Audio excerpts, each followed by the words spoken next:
Hey everyone, today I'm going to show you how to fix the intellectual property violation on your Facebook page. If you got this warning, don't panic. It usually means Facebook thinks you posted something that belongs to someone else, like a photo, video, or music without permission. So let's fix it.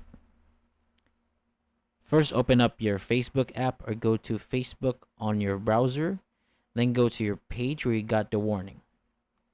Now tap the three lines on the top right, then go to Help and Support and choose Support Inbox.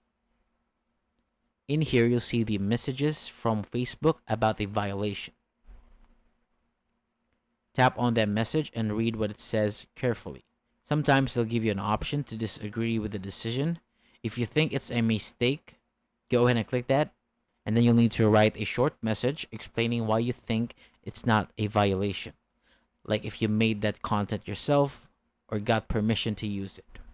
If you know the post might be a problem, it's better to just delete it from your page to avoid more issues. One important tip: make sure to always use content that you made yourself or something that's for free to use, like from royalty-free websites. And that's it. That's how you fix an intellectual property violation on Facebook. Thank you so much for watching, and don't forget to keep your page safe and clean. See you on the next one.